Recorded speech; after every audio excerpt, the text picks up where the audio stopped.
It was done too well. It left out too many things. So can you speak on Curtis Jackson? 50 Cent said that this is the first one.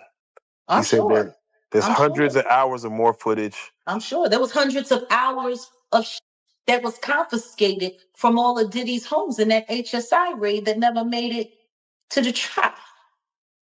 I wonder. In particular, Netflix docuseries that you've been working on, Did He Do It? Right. You've been saying for years that you feel you knew Diddy's character. Right. Yet you said you weren't a part of that lifestyle. You weren't going to the parties. So what makes you so absolutely sure that these kinds of allegations that we've seen against him are true? Well, I'm surprised by the allegations, as surprised as everyone else is. Like, I didn't make the allegations. I didn't tell people to say these things. It comes out, I see it in the news like everyone else. But I did feel uncomfortable with the way you represent the idea of going to these projects. To come party with me. Yeah. And then that swayed me away from it, just that long. So you didn't realize as much stuff was coming. Like, when I seen today, it was allegations of 3 men that said he drugged them. And it's a long time, to be honest with you. Like, when people don't remember being violated. This is what Jaguar Wright had to say regarding the documentary connected to 50 Cent. And according to ongoing public discussion, the situation surrounding it is far more complicated than it initially appeared. What many people now find even more surprising is the real reason Jaguar Wright ultimately chose not to take part in the Netflix project at all. Around the same time, Gene Deal, a man widely known for being close to Sean Combs for decades and for publicly claiming he knew many of the secrets being kept behind the scenes, was also noticeably absent from the documentary. Why you wasn't in it, man? Well, first and foremost, I thought I was going to be in the documentary at first until I started talking to that director. I think her name is Stapleton, I don't know her name. The White, I don't know, man. Me and 50 talked like 45 minutes. The producers had been calling me and everything. So this one night, 50 called me up and, they got him on the phone, man. He was just talking. We was talking about old time down with Black Hands, sit down with, with Puff Kids, the whole Puff situation, and this documentary that he's going to be doing. You know what I'm saying? So I told him that I was going to, have Kirk and Tim. Kirk would be the one who talk about the business part of it. Tim would be the one who talk about the growing up phase with Diddy and everything, and over there working in the record industry with him and stuff like that. They was like family. And I was going to talk about, the street stuff, what was going on with Bad Boy, with the security, with Wolf, with the City College, with, the time that I knew about when I was with him up until about early 2004 or something like that. But basically the streets and then the traveling with him and the atmosphere and everything. And then go back into the Notorious Big stuff with the Tupac and the whole 9 yards, all the stuff that I knew. You know what I'm saying? So we was talking and he sounded like, yo, listen here. They gonna spare no expense with this whole documentary. Since then, both Jaguar Wright and Gene Deal have spoken publicly about being in discussions with 50 Cent regarding the possibility of a second season of the project.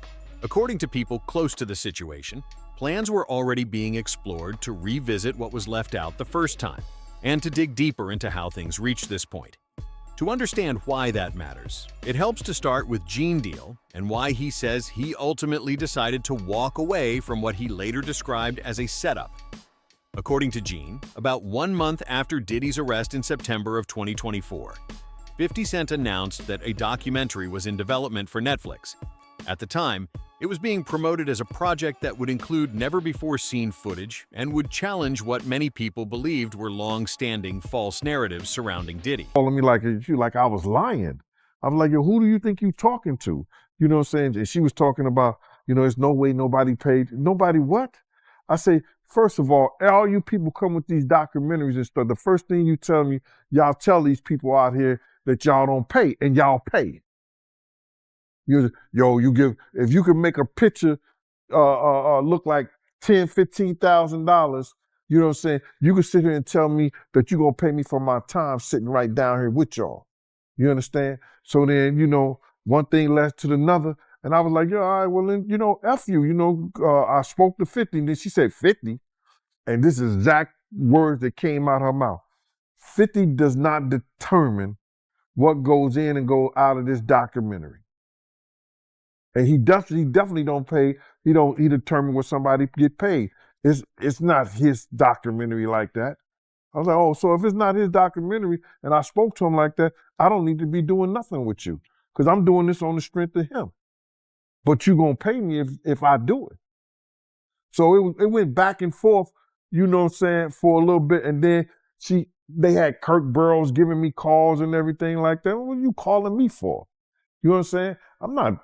Get out of here. I know what kind of dude you is anyway. Me and you cool and everything, Kirk, but don't call me about no business with this stuff like that. And then what I found out is that he was making a deal, cutting a deal for himself as well. Gene had been around Diddy for decades and had repeatedly claimed over the years that he possessed photographs, witness accounts, and even video material supporting what he had been saying publicly in interviews. Because of that, Gene Deal was viewed by many as one of the most credible voices connected to the story. According to Gene, 50 Cent was fully aware of this and reached out directly, making it clear that he wanted Gene involved in the project. Gene has said that compensation was never an issue and that 50 was willing to cover whatever was needed. From Gene's perspective, the offer was never about money. It was about standing behind what 50 Cent had been publicly saying and making sure the information presented was accurate and complete. About 50 that went viral where he revealed that he still got unreleased footage. I seen an interview about, he said that he had a lot of footage had to be down, the documentary had to be downsized. You understand? I don't really believe that because a documentary is a documentary. And they could have had 45 minutes, they could have had an hour, to each one of those. You understand? They left out certain things. He said they even left out the one about Sarah Chapman. You understand? And for whatever reason, he probably left out a lot of other different stars too. Situations that they could have spoke about. You understand? I have a problem with the documentary, and I'm just gonna let you know that the reason I have a problem with the documentary is that they know that they took my ideal. You understand? They know that when I came to them, I laid out what they should do and how the documentary should be. You understand? She could say whatever she want to say. I talked to those producers before I even talked to her. They wanted to know what I had, what I was bringing, my pictures, all that stuff like that. And I told them about me, Tim. Taking the offer seriously, Gene began organizing his materials and reaching out to people he believed could further support the narrative, including Kirk Burrow and other industry figures who had previously claimed they were wronged by Diddy. Gene says he was preparing everything necessary to finalize his involvement when something changed. He wasn't budging. I give him credit for that. You know what I'm saying? They're like, hey man, it wasn't even about the money. It was basically a response from his team, basically like, listen, we doing this on the strength of, we want people to get their story out. We want people who really was affected by him to tell their story. We don't want to base this on money. When we base this on money, then you kind of salt down. You know what? So a lot of people, when you see them telling their stories on that DVD, that's why I give the authentication of it. Is so he made sure that you was only here to, if you want to tell it, tell it. I ain't trying to put nothing in your pocket. I ain't trying to incite you or coerce you to tell nothing against this man that didn't happen. If you gonna tell it, tell it. If you got something to say and you really want the world to hear it, say it. I'm not gonna pay you extra to do it. And I gave them respect for that. And basically, they were basically like, man, this not money motivated. We're not moving numbers around just. According to Gene, once he contacted the producer directly, his confidence in the project began to shift. During that conversation, he says it became clear to him that the production was not operating in the way he had been led to believe. He came away with the impression that Netflix was primarily using his name and image to help promote the docuseries, rather than committing to fully presenting the information he and others were prepared to share. I agree. Like, that's the thing. The story's not even being told. Because in order to tell the actual whole story, you would have to include everyone that is involved. But no, this is about saving the industry and blaming it all on Diddy. Saving the industry and blaming it all on Diddy. Okay, Diddy's going to jail. He's going to do his time. I don't know what that appeal is looking like right now. Because see, the one thing that all of this documentary shit is doing is definitely fucking up his possibility for an appeal to get out early. Especially with the judge and them and the appeal board having to look at the footage of him sitting there with Mark Agnifilo, pretty much working on how to fix the trial. And for him to be watching the feds watching him. Yeah, filming the feds. Filming. From Gene's point of view, the project appeared more focused on generating attention and profit than on telling the full story. He felt that the truth itself was no longer the priority. Because of that, he made the decision to step away. As Gene has explained in later interviews, the stories he believed mattered most were once again being sidelined. And in his view, the people who were allegedly harmed were not being centered in the way he felt they should have been. This, according to public discussion, is part of the reason why 50 Cent later began exploring the idea of a second season outside of Netflix. In this documentary, the whole objective of this documentary was to blame it all on Diddy. The devil made me do it, blame it all on Diddy, and the rest of the industry is nothing like this. Like when Curtis Jackson sat there in his interview with Robin and sat there and said, I did this because I don't want people thinking that the hip hop community is okay with this kind of behavior. I don't want them thinking that, we're just going to be silent while all of this is going on. Like, we're okay with this kind of behavior. And my thing is huh? So now you speaking for all of hip hop, and all of hip hop is uncomfortable with this. Meanwhile, you got people like Ja Rule who, on the low key, allegedly, Gene Deal has exposed for having his own nude tryst freak-offs. It has been suggested that he no longer trusted the platform to handle the material in the way he originally intended, and began looking at YouTube as a possible alternative in order to regain control over how the story would be told. Gene Deal has continued to express respect for 50 Cent, often stating that he believes 50 operates very differently than Sean Combs. From Gene's perspective, 50 is not someone who manipulates situations for personal protection. Instead, Gene believes 50's involvement has been about bringing information into the open rather than hiding it or controlling narratives behind the scenes. And utter truth comes out.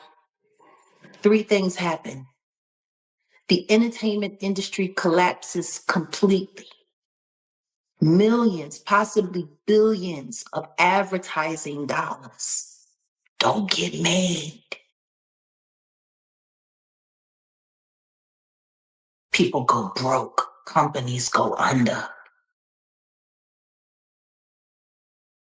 That's why they hate me. Not because I'm telling the truth on people, because I'm telling the truth about the system. And I'm showing people the reality that the only thing that matters is that dollar. These entities, these companies, they don't care about none of these people. They don't care about none of these victims. They don't care about the perpetrators. They don't care about the prey. Shit, half the time, they're encouraging the predator. They don't care. It's all about the money. Another figure, Freddie P., who previously made headlines after publicly alleging that Diddy's sons were also involved in certain situations, has also spoken out in defense of 50 Cent. According to Freddie, he was contacted by producers connected to the documentary and also spoke directly with 50 himself. After those conversations, Freddie has said he became convinced that 50 was the only person involved who genuinely cared about the people claiming harm. That belief, according to Freddie, reinforced concerns that the larger production was not aligned with the same goal. Who's going to be doing the documentary December 2023 with Netflix? And the star footage that you use to get people to re-upload or resubscribe to Netflix to make this the #1 in their TV shows division for almost 2 weeks straight. Beating out Stranger Things. How much stranger is that? I'm not Beckham. This footage didn't even exist when you said you were going to be doing this documentary. So we've got a videographer, a rogue videographer that has this very, very, very explosive, very explosive footage of him literally sitting on camera, planning how to go after survivors, how to poison the jury pool, how to fix his trial in advance before he's even arrested. I mean, like, is anybody not forgetting when Mark Garrett, when Mark Agnifilo was sitting there talking to the sons in the hallway, and they're sitting there filming, and he's sitting up there. Yeah, well, see, what we got to do is we got to go and we got to put countersuits on all of these people. We have to create lawsuits ourselves. He's sitting there talking about creating lawsuits to affect public perception. He's talking about that with the... As for Jaguar Wright, she has remained openly critical of the documentary from the beginning.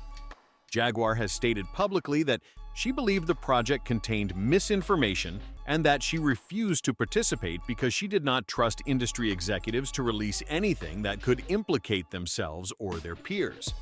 After the documentary was released, Jaguar claimed her concerns were confirmed. 50 Cent, man, I hope you're walking on a straight arrow, man, because they waiting to see you fall. They want to see you fall so bad, brother. I'm talking about, man, I'll be in the comments and I'll be just reading it like, oh, 50 got his day comment. I'm like, why y'all niggas so upset about a pedophile? Like, it's stuff that y'all niggas don't. It's so many people, right, that's victims of Puffy that can't speak, that's sitting back like, shut the f. You know what I'm saying? Like, they basically saying, you don't even know half of it. If I was to come and say my story, not me personally, but I'm saying, I've heard that 2 or 3 times. If I tell my story, but nah, I'm not trying to clout chase, I'm not trying to be a part of this, a part of that. And I'm like... According to her, key figures connected to Diddy were not mentioned at all. She specifically pointed out that individuals such as Clive Davis, Jay-Z, and Oprah Winfrey were completely absent from the narrative, despite what she describes as their proximity to the industry's power structure. From Jaguar's perspective, Diddy is being positioned as a convenient scapegoat, allowing the broader entertainment industry to distance itself from accountability. In her view, the documentary avoided addressing whether others may have played roles in enabling or protecting the behavior being discussed. One question she has repeatedly raised is this: if Diddy was investigated under RICO-style framing, then where were the alleged co-conspirators? According to Jaguar, that question was never seriously explored. Listen here. Everybody that is said, and Desiree Perez, all them people got dirt under them, bro. You understand? They got all them people got dirt on their fingernails. Jay-Z got dirt in his fingernails. You understand? Jay-Z was messing with young girls from our block. Tiring them. I'm putting it out there. You know what I'm saying? I'm picking a side. Desiree, husband, was a former drug dealer that she turned on a whole cartel. All of them got dirt on them.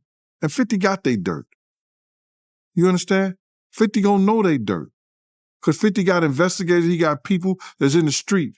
So if they go at him, listen here, I deem him like myself, 10 times the normal man. He gonna do what he gotta do. And the whole thing about it is, they trying to retaliate on him for something he did to somebody else. I feel that it's something worth seeing. It's something worth coming around, because all that shit about to fall.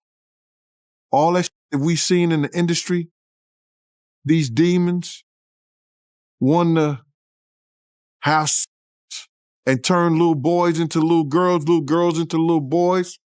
That's just about to go out the. She has gone further to argue that if a complete list of everyone connected to Diddy's activities ever became public, the consequences for the entertainment industry as a whole could be devastating. She also questions how it could be believable that hundreds of alleged victims could exist over such a long period without anyone around Diddy being aware. Network has a new Diddy documentary coming out, and this time it is coming from the perspective of Diddy and his sons. All the time I thought we were about to leave Diddy in 2025. Well, this documentary is coming in 2026. And a lot of people, just like myself, are already not feeling this new documentary coming from Diddy's sons. A lot of people aren't happy about it and actually shocked that the owner of Zeus Network, Lemmy, is doing this Diddy documentary. But what a lot of people fail to forget is Lemmy and Diddy have been friends for quite some time.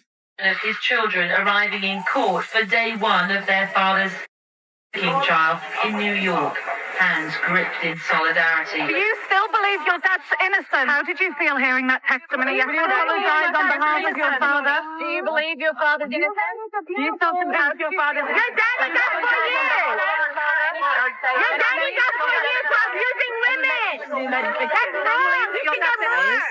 The family, the foes, the joy, the pain, our voice, the loyalty, the betrayal, the hide, the love, the hate, the truth, the lies.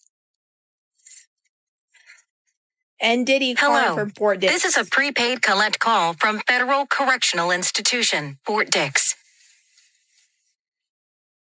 When they released this trailer last night, there were so many comments to Lemmy and Zeus Network that they did not want to see this. A lot of people feel like this whole new documentary is just a PR narrative, once again being pushed by Diddy and his sons to try to clean up his image. And after hearing certain things on 50 Cent's Netflix documentary, we have to go back in time and remember what we were seeing during trial. Even when it came to Diddy's sons, Christian and Justin Combs, they both came on two separate occasions to trial wearing a Free Sean Combs shirt. The first one to do this was Christian Combs during Jane's testimony, and you're not supposed to wear this stuff in front of a jury to try to sway their opinions. And the judge actually told him he had to leave and take it off. And then literally like a week later, Justin did the same exact thing. It was taken out of the courtroom by the judge. And we already saw the videos in the Netflix doc of Diddy talking to Justin saying he needed to push out certain content to control a narrative. During the trial, there were a lot of things going on that I could see that to me felt like it was just straight PR. Do you remember all of these people that were wearing the Free Diddy shirts? And it was actually a meme coin that's on their shirt. To her, the idea that everything happened in isolation simply does not make sense.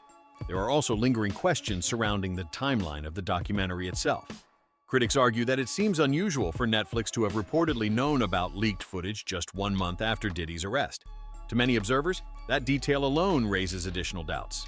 The documentary was heavily marketed around the promise of unreleased footage, yet according to people familiar with the situation, Netflix did not actually have access to that material at the time the project was announced. They're going to try to get his baby mama stories. You know, they're going to try to get 50 baby mama stories. They're going to try to get girls that he probably dated, that he had problems and issues with and stuff like that. You know what I'm saying? They're going to try to do the same thing they probably did to R. Kelly or Puff or whatever like that, and people tell their stories. You understand? But, you know, they're trying to retaliate on what he did. Let him go ahead, bruh. Because I think he's ready for it. You don't do this, and you don't do the stuff that he did or sign on to the stuff that he did with Puff. Unless you got your shit in order. Don't throw no song if you live in a glass house. Don't throw no stone if you live in a glass house. I believe 50 ready for it, if they come at him any kind of way. From the perspectives of Gene Deal, Jaguar Wright, and 50 Cent, the stated focus has always been about getting the full story out. All three have suggested that Netflix was never truly interested in doing that. Despite this, 50 Cent moved forward with the documentary anyway, even as many describe the move as carrying significant personal and professional risk. According to public discussion, 50 has faced backlash within the industry.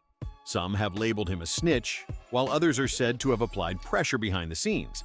There have also been claims that efforts are underway to damage his reputation and undermine his credibility.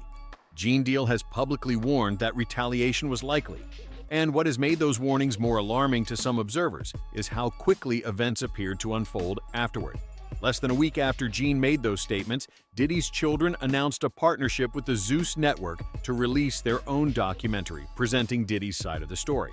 The trailer revealed that Diddy himself would be participating, which many interpreted as a direct response to the narrative surrounding 50 Cent. Gene has said none of this surprised him. According to Gene, he expected that any counter-documentary would focus less on addressing the allegations themselves and more on shifting attention toward 50 Cent's personal life. In his view, the goal would be to discredit 50 by any means necessary, using past controversies or personal details to influence public perception. This is why, according to those involved, a second season is not about streaming platforms or corporate deals. It is being framed as an attempt to revisit the pieces that were deliberately left out the first time. That includes names that were never mentioned, connections that were ignored, and questions that many believe are still unanswered. So the conversation continues. Do you believe Diddy was acting alone, or do you think the industry is protecting someone bigger? Drop your thoughts in the comments, and if you want more deep dives like this, make sure to like the video, subscribe to Drama and Brief, and turn on notifications so you don't miss what comes next.